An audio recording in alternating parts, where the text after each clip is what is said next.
আসসালামু আলাইকুম ওয়া রাহমাতুল্লাহি ওয়া বারাকাতুহু। আলহামদুলিল্লাহ ওয়াসসালাতু ওয়াসসালামু আলা রাসূলিল্লাহ ওয়া আলা আলিহি ওয়া আসহাবিহি ওয়া মান ওয়ালা। প্রিয় দর্শক, আপনাদের সবাইকে স্বাগত জানাচ্ছি জীবনের আলো তাফসীরুল কোরআন অনুষ্ঠান থেকে। আমরা শুরুতে আল্লাহর কাছে দোয়া করছি তিনি যেন আমাদের সকলকে ভালো রাখেন এবং এই অনুষ্ঠান থেকে তার দ্বীনের গুরুত্বপূর্ণ ইলম অর্জনের তৌফিক আমাদেরকে দেন। আজকে আমরা সূরা আল ইমরানের 59 এবং 60 নম্বর আয়াত আপনাদের উদ্দেশ্যে পেশ করব। এর তেলাওয়াত, শব্দার্থ, সরল বাংলানুবাদ, সংক্ষিপ্ত তাফসীর এবং শিক্ষা। সূরা আল ইমরান একটি প্রখ্যাত মাদানী সূরা, যার মধ্যে অনেকগুলো সুন্দর সুন্দর আলোচনা আমরা পাই। দর্শক, তাহলে আর দেরি নয়, আসুন আমরা শুরু করি। আউযু বিল্লাহি মিনাশ শাইতানির রাজীম। ইন্না মাসালা ঈসা ইনদাল্লাহি কামাসালি আদম خلقه من تراب ثم قال له كن فيكون الحق من ربك فلا تكن من الممترين। আমরা প্রথমেই আয়াতগুলোর শব্দার্থ আপনাদের সামনে পেশ করছি। আল্লাহ সুবহানাহু ওয়া তাআলা বলছেন, ইন্না, নিশ্চয়ই, মাসালা, দৃষ্টান্ত, ঈসা আলাইহিস সালামের, ইনদাল্লাহি, আল্লাহর কাছে, আল্লাহর নিকট, কামাসালি, দৃষ্টান্তের মতো,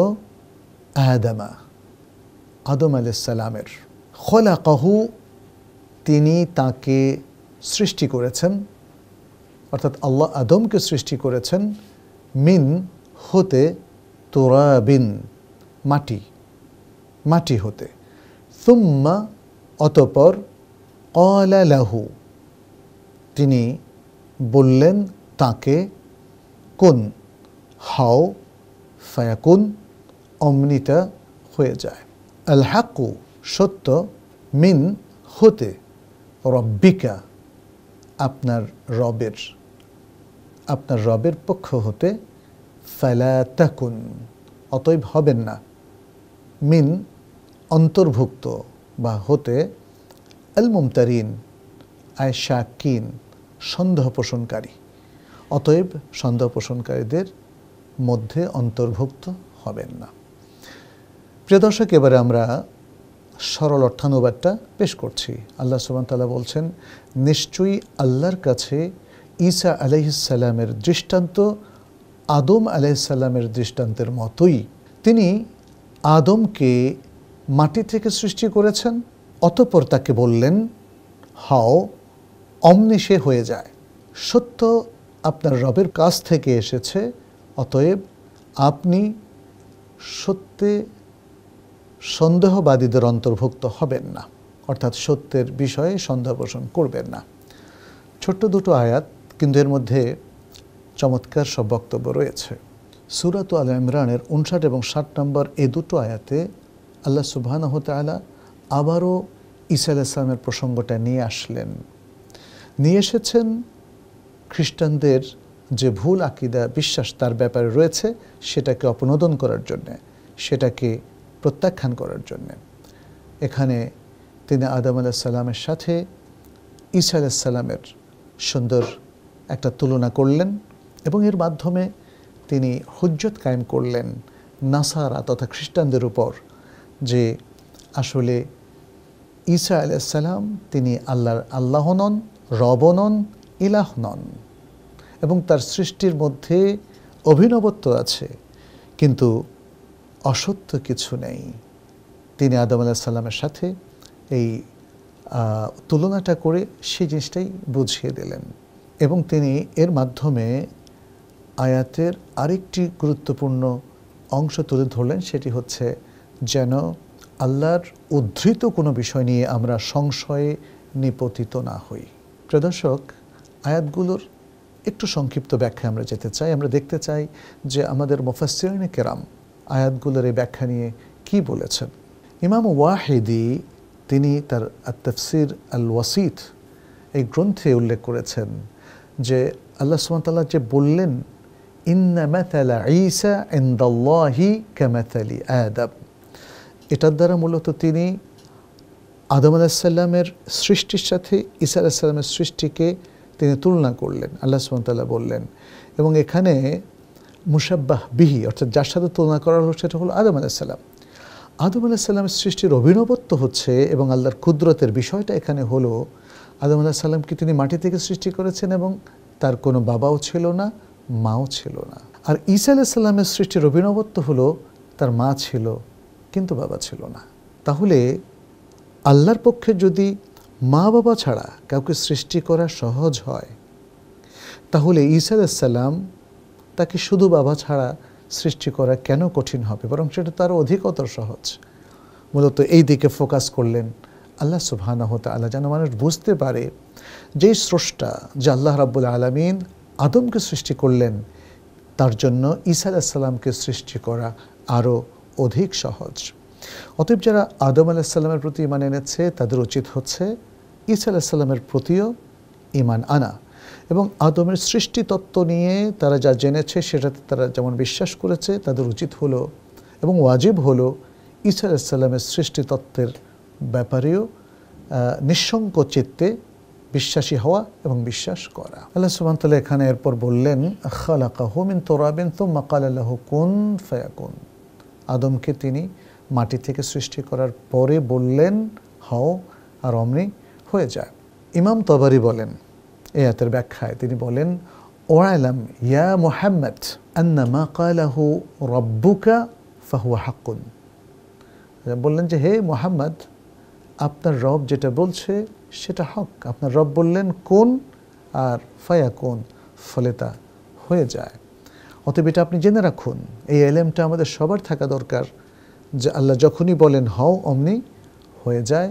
এখানে প্রক্রিয়াগত যে ব্যাপারটাই থাকুক না কেন সেটাকে কেন্দ্র করে যুক্তিতর্ক দিয়ে সত্যকে আসলে অস্বীকার করা যাবে না এবং সত্যকে প্রত্যাখ্যানও করা যাবে না। এখানে পরবর্তীতে আল্লাহ সুবহানাহু ওয়া তাআলা বললেন তুম্মা ক্বালা লাহু কুন ফায়াকুন। এই অংশের ব্যাখ্যায় ইমাম তাবারি বলছেন ওয়ালাম ইয়া মুহাম্মদ আন্না মা ক্বালাহু রাব্বুকা কুন ফাহুয়া কায়েন, জেনে রাখো হে মুহাম্মদ, তোমার রব যখন কোনো কিছুকে বলে কুন অর্থাৎ হও, ফাহুয়া কায়েন, সেটা হয়ে যায়, সেটা হয়ে যায়। তাহলে এই আলোচনার মধ্য দিয়ে মূলত নবী সাল্লাল্লাহু আলাইহি সাল্লাম সহ তার উম্মতের সকলকে আল্লাহর এই মহান কুদরতের কথা জানিয়ে দেওয়া হচ্ছে, অবহিত করা হচ্ছে, যেন আল্লাহর এই সৃষ্টি প্রক্রিয়া নিয়ে আমরা কখনোই সন্দেহে পতিত না হই। এখন এখানে আমরা দেখতে পাচ্ছি যে অভিনবত্ব সৃষ্টির সেটা আদম আলাইহিস সালামের মধ্যে যেমন আছে, ঈসা আলাইহিস সালামের মধ্যেও আছে।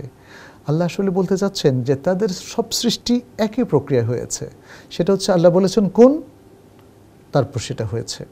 এখন তার কোনো কোনো ক্ষেত্রে মা বাবা নাই যেমন আদম আলাইহিস সালাম, কোনো কোনো ক্ষেত্রে মা আছে বাবা নাই যেমন ঈসা আলাইহিস সালাম, আবার অনেকের ক্ষেত্রে মাও আছে বাবাও আছে যেমন সাধারণভাবে সকল মানুষ। সবই আল্লাহর সৃষ্টি প্রক্রিয়া, অতএব কোনোটাতেই আমাদের সন্দেহ পোষণ করা উচিত নয়। এই কথাটি আল্লাহ সুবহানাহু ওয়া তাআলা 60 নম্বর আয়াতে উল্লেখ করেছেন। তিনি বলেছেন আল হাক্কু মির রাব্বিকা ফালা তাকুম মিনাল মুমতারিন। ইমাম ইবনে কাসির তার তাফসীর ইবনে কাসিরের মধ্যে উল্লেখ করেন আল হাক্কু মির রাব্বিকা আই হাযাল খাবার আল্লাযী আনবাতুকা ইয়া মুহাম্মদ মিনাল হক, হাযাল খাবার আন ঈসা আলাইহিস সালাম। অর্থাৎ তিনি বলছেন যে হে মুহাম্মদ সাল্লাল্লাহু আলাইহি সাল্লাম, আপনাকে ঈসা আলাইহিস সালাম সম্পর্কে আমি যে খবরটা দিলাম এটা মিনাল হক, এটা সত্য খবর, এটা সত্যনিষ্ঠ বস্তুনিষ্ঠ কাহিনী, এটা গল্প নয়, বানানো কোনো ঘটনা নয়, এটা হক। সেটা তিনি বললেন আল হাক্কু মির রাব্বিক, এবং এটা তোমার রবের পক্ষ থেকে এসেছে। ফালা তাকুম মিনাল মুমতারিন, অতএব তুমি আই মিনাশ শাক্কিন, সন্দেহ পোষণকারীদের অন্তর্ভুক্ত হইও না। নবী সাল্লাল্লাহু আলাইহি ওয়াসাল্লাম তো আসলে কখনো সন্দেহ করেন নাই। প্রিয় দর্শক, এখানে একটা বোঝার ব্যাপার আছে। নবী সাল্লাল্লাহু আলাইহি ওয়াসাল্লামকে বলে আল্লাহ গোটা উম্মাহকে আসলে সম্বোধন করছেন, বরং গোটা মানব জাতিকে। কারণ মানব জাতির কিছু মানুষ তাদের নানা কারণে সন্দেহ হয়, তারা ঠিকমতো জ্ঞান অর্জন করেনি, ঠিকমতো শুনেনি, তারা জ্ঞান গবেষণা করেনি, ফলে তাদের মধ্যে যে সন্দেহটা হয় সেটাকে নিরূপণ করার জন্য আল্লাহ তাআলা বলছেন ফালা তাকুম মিনাল মুমতারিন আই মিনাশ শাক্কিন, তুমি সন্দেহ পোষণকারীদের অন্তর্ভুক্ত হইও না। এই যে ফালা তাকুম মিনাল শাক্কিন, তুমি সন্দেহ পোষণ করো না বা সন্দেহ পোষণকারীদের অন্তর্ভুক্ত হইও না, ইমাম তাবারি সহ আরও অনেক মুফাসসিরিনে কেরাম বিষয়টিকে একদম আরও খোলাসা বিস্তৃতভাবে উল্লেখ করেছেন। এই যে আল্লাহ সুবহানাহু ওয়া তাআলা বললেন ফালা তাকুম মিনাল মুমতারিন আই মিনাশ শাক্কিন, তাবারি সহ অনেক মুফাসসিরিনে কেরাম বিষয়টিকে বিশদভাবে ব্যাখ্যা করে আমাদের সামনে তুলে ধরেছেন, স্পষ্ট করে দিয়েছেন যেন আল্লাহর দেয়া সত্যগুলোকে আমরা সত্য হিসাবে গ্রহণ করি এবং কখনোই সন্দেহের মধ্যে নিপতিত না হই। আল্লাহ সুবহানাহু ওয়া তাআলা এই আয়াতটিতে সেই সুস্পষ্ট নির্দেশনা আমাদেরকে প্রদান করেছেন। প্রিয় দর্শক, এই সংক্ষিপ্ত আলোচনার মধ্য দিয়ে অনেকগুলো শিক্ষা কিন্তু আমাদের সামনে ফুটে উঠেছে। আমরা প্রত্যেকটা শিক্ষা অতি সংক্ষিপ্তভাবে আপনাদের সামনে পেশ করছি। প্রথম শিক্ষা, আদম আলাইহিস সালামের মতোই ঈসা আলাইহিস সালামও আল্লাহর বান্দা ও নবী ছিলেন। দ্বিতীয় শিক্ষাটা হলো এই, আদম আলাইহিস সালামের সৃষ্টি প্রক্রিয়া এবং ঈসা আলাইহিস সালামের সৃষ্টি প্রক্রিয়ার মধ্যে কিছু কিছু জায়গায় যথেষ্ট মিল রয়েছে এবং সেই মিলটার মধ্যে একটা হলো এই যে তারা উভয়ই বিনা পিতায় সৃষ্টি হয়েছেন, অর্থাৎ আল্লাহ তাদেরকে সৃষ্টি করেছেন।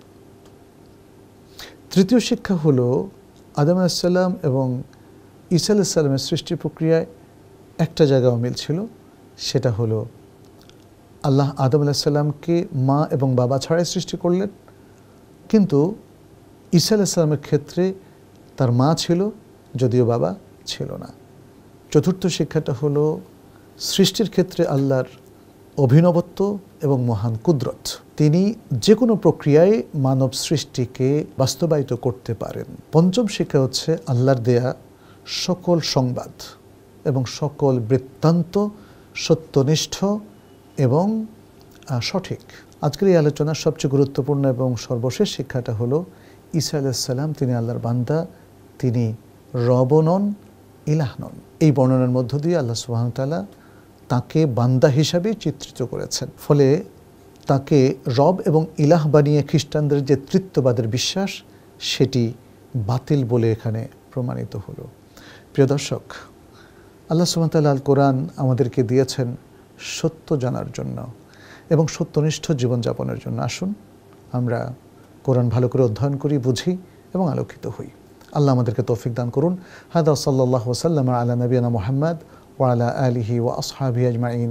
ওয়াসসালামু আলাইকুম ওয়া রাহমাতুল্লাহি ওয়া বারাকাতুহু। যালিকাল কিতাবু লা রাইবা ফীহি হুদাল লিল মুত্তাকিন।